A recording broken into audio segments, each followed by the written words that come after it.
What's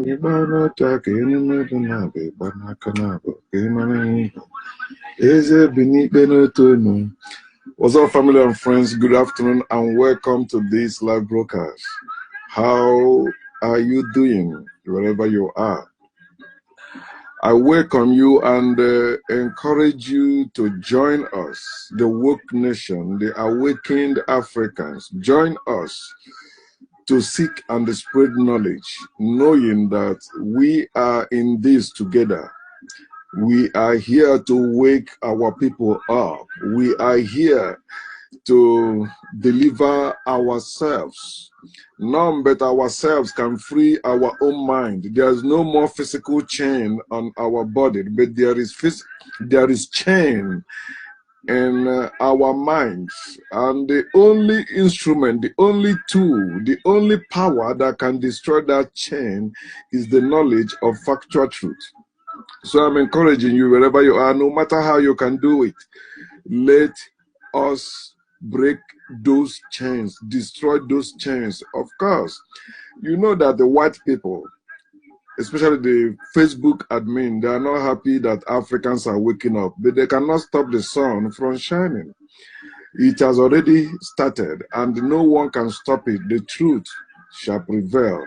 We will continue, whether they like it or not. They can block us, they can do anything they want. But remember, it is still our brother who invented internet.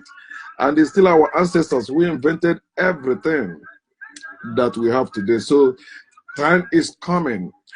One person among us or some people among us will rise up to invent something that will open the platform to majority of Africans, that white people cannot block us. Those people that are controlling the media today cannot block us. If you post truth about Trump, they will block you. They just did that to me after posting the truth about Trump. They blocked me. If you post truth about slavery, they will block you. If you post truth about racism, they will block you. And they say it's against their community standard. Bullshit. Okay. So the main thing is this: you cannot stop people. You can't ask people what is in their mind, and at the same time stop them from saying what is in their mind, especially when it's factual truth. People must say what is in their mind, and the people also should be saying what they know, not what they believe. I say what I know, not what I believe. If I'm saying about what I believe, I will tell you I am just saying what I believe. In other words, I cannot defend that. But when I'm saying what I know, I can defend it. I can, and I support anyone that is saying the same thing I am saying, whether the person invited me or not. I always have our back because we are one. We are together in this, making sure the truth prevails. So today, I welcome all of you, and I want to share with us. It's very, very, powerful what I want to share, because it will reveal many things that many people never consider it, but that's what is actually happening under our nose. And that is what the so-called prophets of God or mighty men or mighty women you are talking about, that's what they are using. I used to say this some years ago about money rituals. You know, people talking about, oh, you kill somebody to make money. It's not the killing of the person that gives the person money.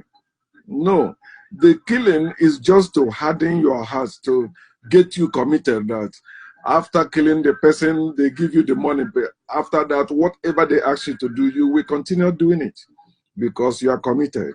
And when you try to say, I know I don't want to continue anymore, they will also make a way to kill you, to eliminate you, or to strip you of everything they gave to you and make life miserable more than it used to be. So some people, when they consider those things, they say, okay, let me continue. And that's why you should know that the rich are mean. The reason why they are rich and stay rich is because they are mean, not because they are nice. No God is blessing anyone to bless others. No. All of us, naturally, we are blessed. Naturally, we are equal. But it is wickedness of men that brought in hierarchies, which is why you have politics and religion today in the world, destroying the world. But nature, you cannot destroy nature. You can attempt, but nature will prevail, which nature is the truth. So I titled this, You Can't Have It Both Ways. Can't have it both ways. No way. You cannot.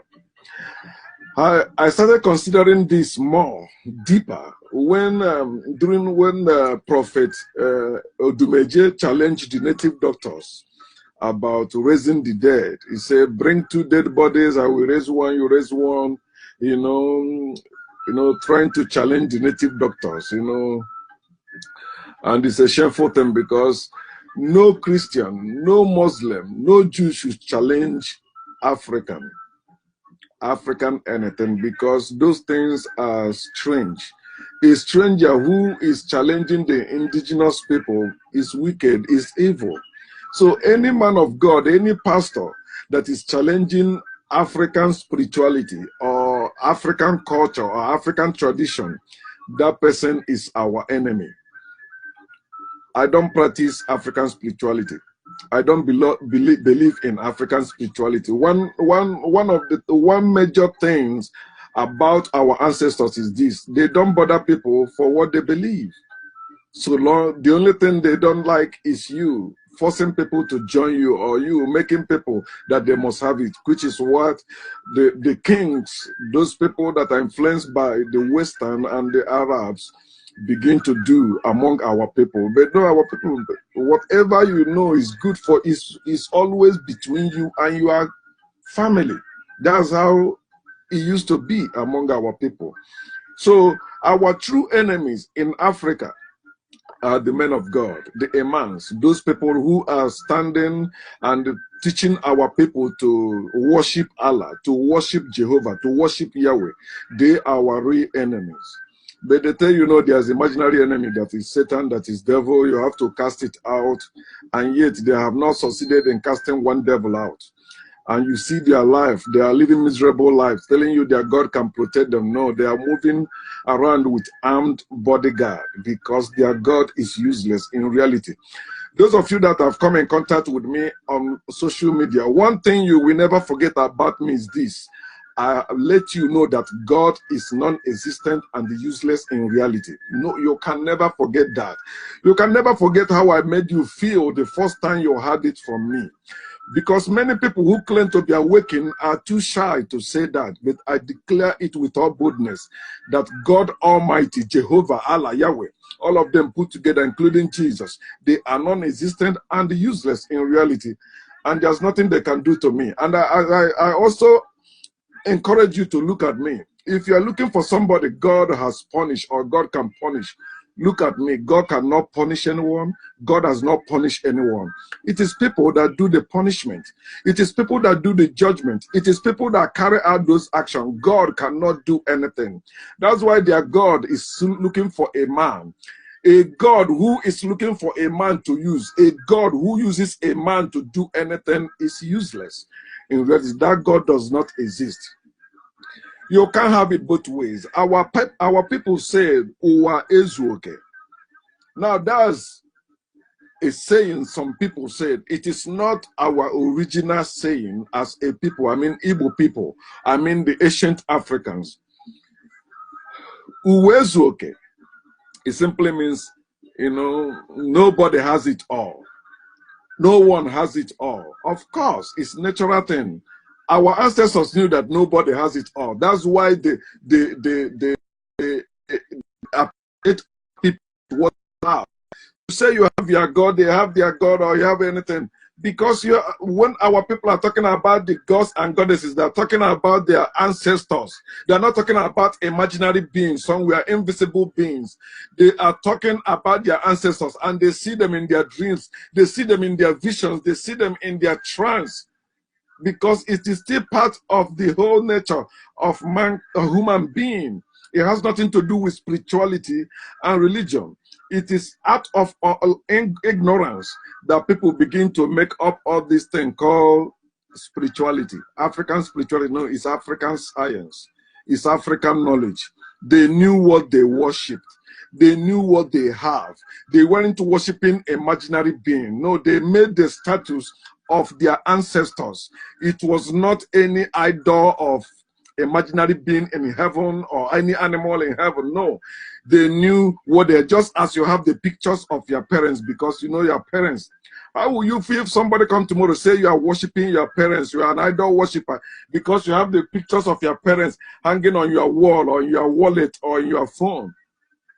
That person must be able to say that. But you know what you have. You honor your parents, honor or you respect your parents. Another word for respect is worship.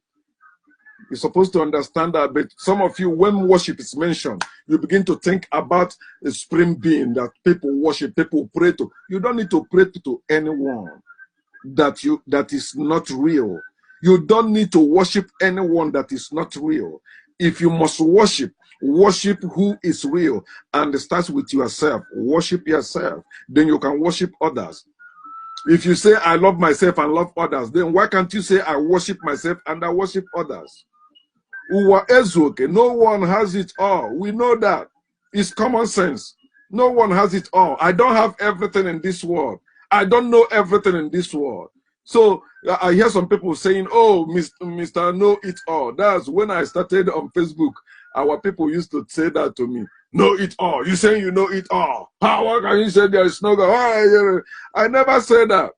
But what stops you from knowing everything about everything? Have you tried to know it all? You never tried, but they preached to you.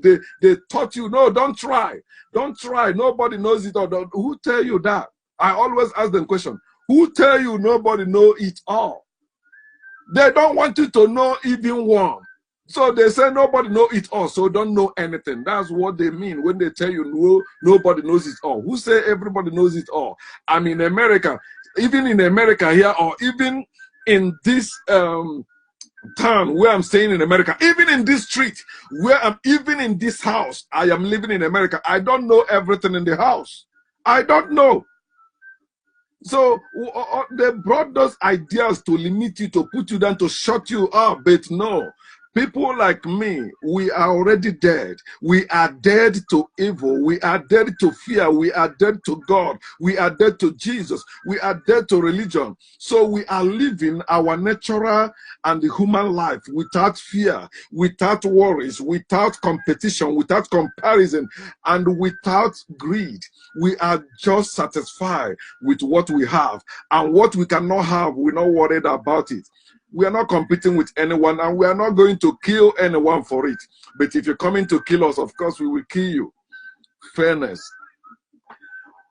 No one has it all. And no one is all of us. No one is all of us. You don't have one human being in the world. You have human beings. So what makes you that you can know it all, you can have it all? No, you cannot. You have to be corrupt to have it all. You have to kill to have it all. And even at that, at the end, you find out you have nothing. You still die and leave it. And coming back for those people you dealt with now to deal with you. Because what you sow, you must reap. You cannot escape it. You can never escape that karma. I mean the natural karma. I'm not talking about religious karma. Listen. A tree doesn't make a forest. There is no forest you can go and you only see one particular tree making that forest. No. There are many trees that make up the forest. And one tree cannot say, no, I am over all of you. None of you can stand here. No. All of them need to come together to make a forest. Understand that united we stand. United we stand. Religion brought division. Politics brought division, and that's why you see the evil in the land. You see wickedness. You see people suffering, dying of hunger because of religion and politics. But when we are united as human, what you have that I don't have, I can provide for you. Also, you can provide for me out of what you have. That's how we live together without paying any money for it. We have been so divided and deluded that we think without money we cannot survive. If you don't have money, they don't cherish you. If you have money, they worship you. That is evil of politics and religion. And they are the one that promise you they can solve your problem. Why they are the creators of your problem, you have to trust them. No one makes it alone by himself or by herself in this world. No one makes it alone by himself or by herself in this world. When you see a man talking about his child, asking where is the mother. When you see a woman talking about her child, ask her about where is the father.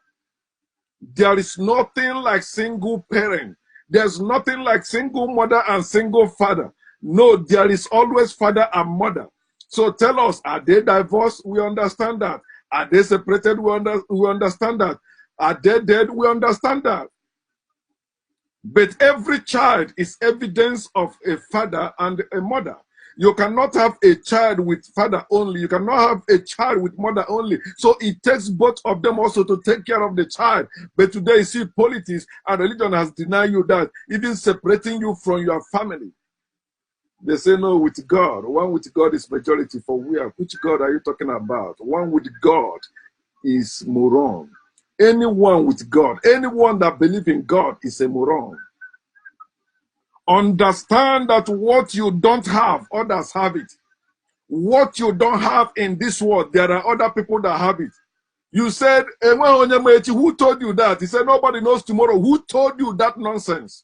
It is nonsense. It is out of ignorance that people created all those words. And you see people living with that lie, living with that myth, living with that quote. Why are you basing your life on words somebody else made? Why you can also even make better one? What you don't have, others have. What you don't know, others know. Stop generalizing the whole thing because with yourself. Because you don't know, you think nobody knows. You don't know what tomorrow is, and you think nobody knows. It is time you have a rethink to know that what you don't have, others have it. What you don't know, others know it. What you cannot do, others can do it. You don't say, oh, if I don't have this, nobody have it. Nobody can have it. No. There are others who have them and who can even do better. You don't need to envy them. You don't need to hate them. You don't need to invade them and take what belongs to them. Just go to them, live among them, and enjoy life. That's why racism is evil. I mean, racism against other race is evil. That's why invasion is evil. Understand that life is not just how you see life. No, there are other people that see life in different ways. We shouldn't hate each other because of that. I mean, we shouldn't be against each other because of that. All we used to do is to learn from one another. When we learn, we live together. Because we refuse to learn, rather start to invading others, taking what belongs to them, we begin to live in enmity. We begin to live in all this chaos we have in this world today. For example, American dream. You hear American presidents talking about American dream. You hear people in America chasing American dream. But the words alone should teach you better. I say American dream, not American reality. It's dream. It's a dream, it's a dream, and many people are dying because of that dream. Many people are living wickedly because of that dream. Many people are not using their brain anymore to live as human beings because of that dream.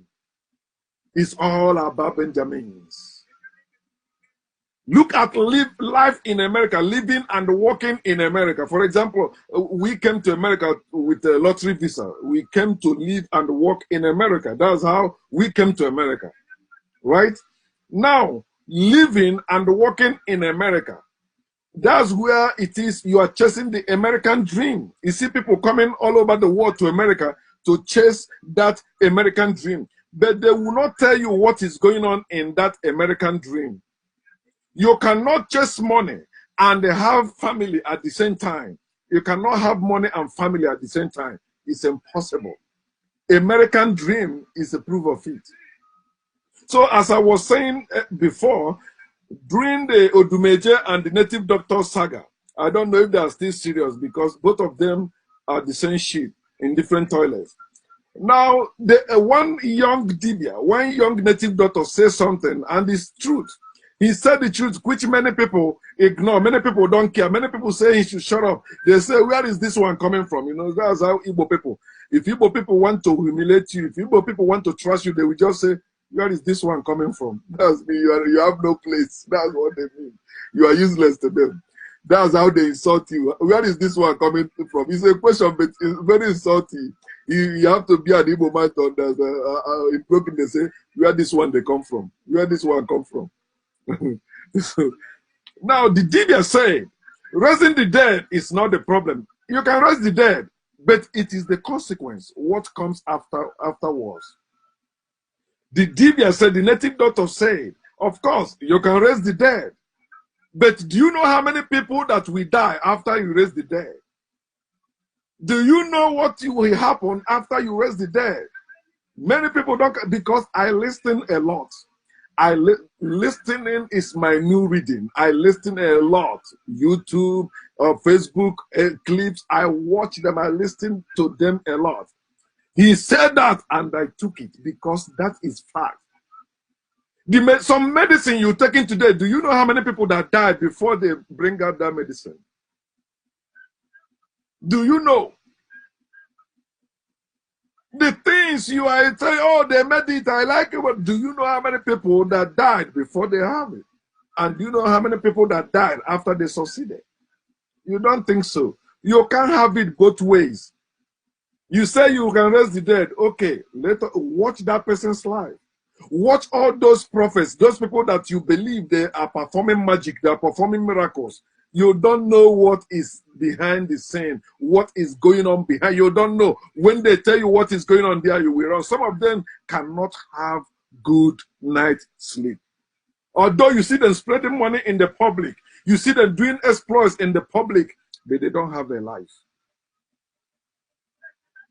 In America, you see parents working hard. They make money. There are people back home that are sending thousands, building houses, buying cars, doing many things. But they lost their children in America. That's why it's hardly to find any African child or children who are obedient to their parents. Because while you are busy chasing money, you left them to daycare. You left them from house to house. They were not in life. But what you're supposed to know is this. You cannot leave your children for other people to train them and expect those children to turn out the way you expected them. No way. I learned it and I know it is the system. So I work with the system. I am divorced. My daughter is living with her mother, of course, but I am still in her life. According to the American system, she listened to me more than anyone because I did not abandon her. Divorce doesn't mean, you know, leaving your children or leaving what you're supposed to. No, you're supposed to be in your child or children's life. Divorce or no divorce. There are many parents in America that are living together, but they are like this. They don't have sex, they don't have sex, they quarrel, they don't even know, so they go to work, they never spend time together in their house, not to talk about with their children. You can't have it both ways. If you know how people work in America, that's why you can see a child in America tell the parents, I hate you.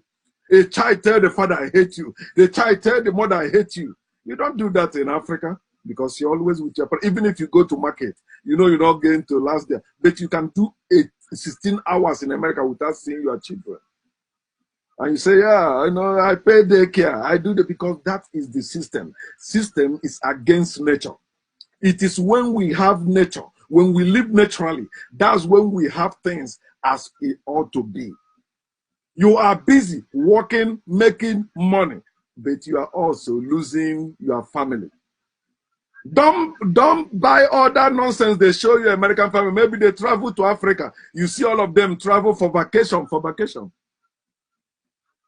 Yeah, that's when you see them together. For party, that's when you see them together, but not in their house. The mother go to house to work in the morning, right? And is coming back, the father already left. You can never see them. So if American family is single parenting. Naturally, the system is single parent because you have to work. Okay, both of you are working the same shift. Their child or children must be somewhere else, but not with you. And you don't know what is influencing them. So I brace myself up. I don't rush my daughter. She knows that. I tell her about what she's supposed to know. She has her own life to live. I don't depend my life on her. I don't attach my life to her. No, all we know, we have that bond, which no power can break, which no system can break, because it's natural. She's my daughter. I am her father. I am not her owner. She's not my property. When she turns 18 very soon, of course, she's free to do anywhere, to go anywhere. Of course. And she'll be rocking life. So when I think at her age what I was doing, I say, yeah, this girl, I don't want you to go to suffer the way I suffered the life where I was chasing the sheep. No. But it is her life. I will let her live her life, make her decision, because that's her life. You can't have it both ways. You can't chase money and keep your family. It's not possible. Yes, you give them money, you do all that, but you know the bond is not there. You know, you're already a stranger to them. That's why they come up with stuff, because other people influence them more. We send them to school, we send them to daycare, busy chasing money. So we are not the one teaching them the actual things. Oh, my children are speaking my language, and so what? Speaking your language, what can it give that child a job? No. So those of you that our language, you must speak. How can my child not speak it? I don't care about that bullshit also. What is speaking our language has done for us? Tell me. We are still slaves in this world. You say we must keep in our own land in Africa. Do we use our language to teach? In our schools, is there any school where they use our language to teach? Our own language is just a course. Just one among the many foreign courses. We have only our one as our language, and they flog you if you speak that language in the class. You cannot have it both ways unless you are corrupt. Yet you cannot beat nature. No matter how corrupt you are, you say you will kill everybody to have everything, you will die trying. You will never survive. You can never chase two bush animals at the same time. You went for hunting. You see two grass cutters, especially, you know, our people like grass cutter a lot. The inchi. Our people don't play with inchi. If you are a hunter, you never kill inchi, or your trap never catch inchi. You know you are not serious here. That's where big money is also. All this antelope and them. Now you can't chase two animals in the bush and catch them. No, you're gonna lose one. If you chase two of them, you lose both of them. You have to focus on one to have a catch. So you cannot chase two animals at the same time and succeed. But if you insist, then you know that you will die trying to have both of them. You will die trying to catch both of them. You cannot. You're supposed to know there is a war. It is the system working against nature. It is the system that gave us politics and religion against nature.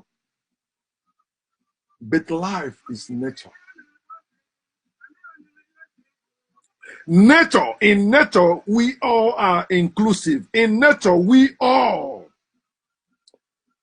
are equal. In nature, there is fairness. In nature, there is equality. In nature, we are one family. In nature. But in the system, that's where you see racism against others. That's where you see invasion. That's where you see wars. That's where you see slavery. In the system. It is the system that gave us slavery, racism, hate, and all that, invasion. What you don't know, what you don't have, others know, others have. Know that. That's what our people ask. Will you live up and live down at the same time? No. You have to choose one. You can't be tall and short at the same time. You cannot. There is no man, there's no woman who is tall and short. You cannot. It is against nature trying to do that. also know that you have a choice, not corruption. Have a choice to live your life naturally. Have a choice to live your life humanly, not competing with anyone or any people. It is corruption that will make you to invade other people's land. It is corruption that will make you to covet what others have. It is corruption that will make you think that others are better than you. You have a choice, not corruption. Use your brain, use your head. No one shop sells everything you need. No one shop, no one store, no one restaurant, no one supermarket, no one market sells everything you need in life. Understand that. No one mechanic can fix every car. No one mechanic can fix everything that is moving with motor. No one mechanic can do that. Understand that. Understand also that no one person is both of us. No one person is all of us. You can't have it both ways. So I advise, I encourage you, I suggest that you be satisfied with what you have. You say, you know, you must have this, you must have that. Okay, you will die trying. And that thing, after finally you have that thing, you will find out it is not the ultimate. There is still something better and greater than that thing you have. So you should be satisfied with what you have. When you are satisfied with what you have, you will not be afraid of death. You will no longer be worrying about things that you cannot change or you cannot have. You will no longer be competing with people like, like people that don't have brain. You will no longer be comparing yourself with anyone, knowing that not everyone have everything. And also, you will not be greedy. You will not be coveting what other people have, but being satisfied with what you have, knowing that no condition is permanent. It used to be good to you before, but today it's no longer good. That doesn't mean it will not be good again.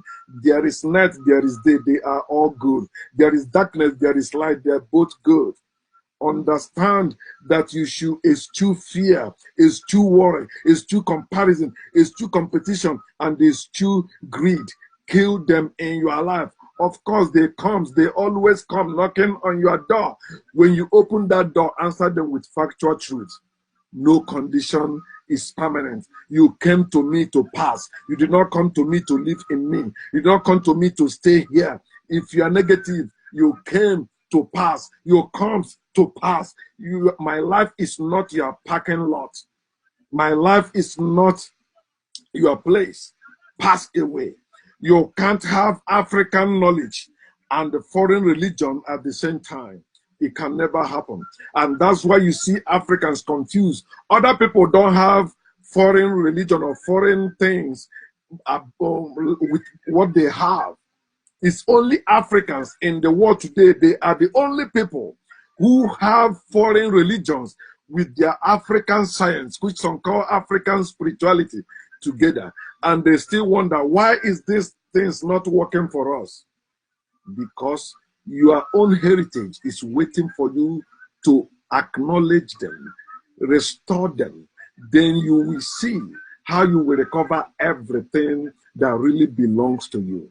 But if you still mixing them with all these foreign religions, that's what brings confusion to you. That's what limits your thinking. That's what creates hallucination in you. And that's what creates that fear in you. That you have the power to trash them all. No matter what, you cannot have it both ways. Be satisfied with what you have and live your life naturally and humanly. Peace.